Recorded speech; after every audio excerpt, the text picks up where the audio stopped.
আয়রা,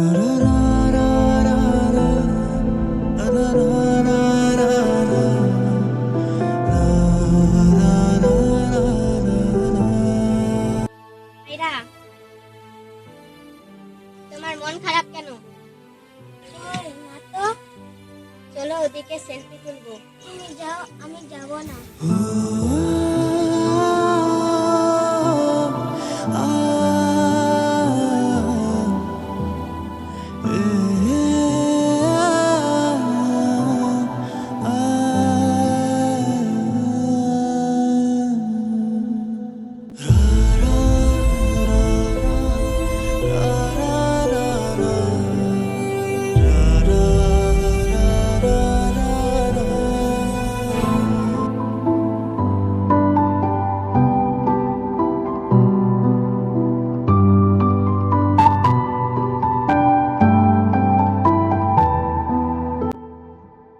চলো, তোমার জন্য সবাই অপেক্ষা করছে।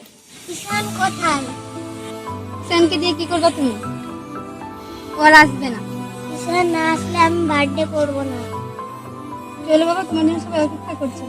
আমি যাব না। তোমাকে উঠতে বলছি না? আমি যাব না, যাব না, যাব না। নেক্সট টাইম আমার সঙ্গে রাগ দেখে কথা বলবো না।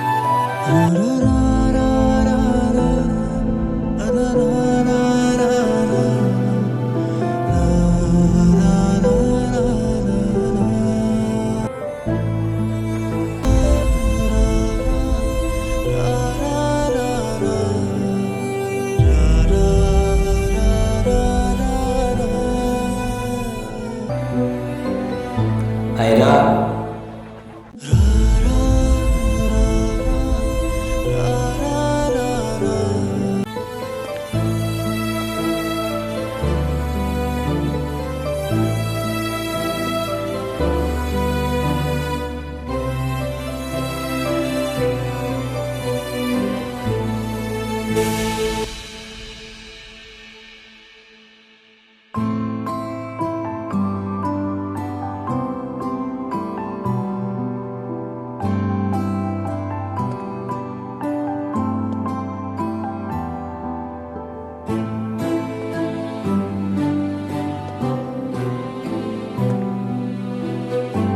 হ্যাপি বার্থডে বন্ধু।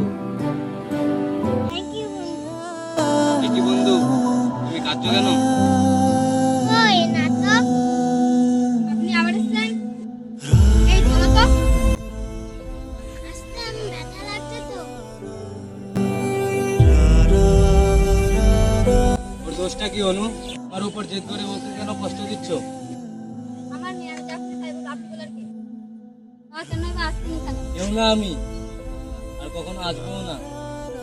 চলে যাচ্ছি আমি এই শহর ছেড়ে, বহু দূরে। এমনিতেই এই শহরে আপন বলতে আমার কেউ নেই। শুধুমাত্র শেষবারের মতো আমার এই ছোট্ট বন্ধুটাকে দেখতে আসলাম। তবে যাওয়ার আগে তোমাকেও কিছু কথা বলার ছিল। বলো। বাবা থাকতেও বাবার ভালোবাসা পাইনি আমি। ছোটবেলা থেকে মায়ের ভালোবাসায় বড় হয়েছি। আমার মতো যারা আছে না, তারা নিজের কষ্ট কখনো বলে বোঝাইতে পারে না, বা বলতে পারো বলার মানুষটাই থাকে না। তবে আমি যখন আয়নার দিকে তাকাই না, তখন আমি আমার ছোট্টবেলার ঈশানকে দেখতে পাই। শুধুমাত্র এইটুকু বলতে চাই যে আমার জীবনের মতো অ্যাটলিস্ট ওর জীবনটা হতে দিও না। আমার উপরে থাকা অভিমানগুলোর জন্য তুমি ওকে কষ্ট দিও না। ভালো থেকো ছোট্ট বন্ধু, আর তুমিও ভালো থেকো। আমি ঈশানের কাছে যাব, ঈশানকে যেতে দিও না প্লিজ। তুমি যা বলবে তাই শুনবো প্লিজ। হাতটা ছেড়ে দাও আম্মু।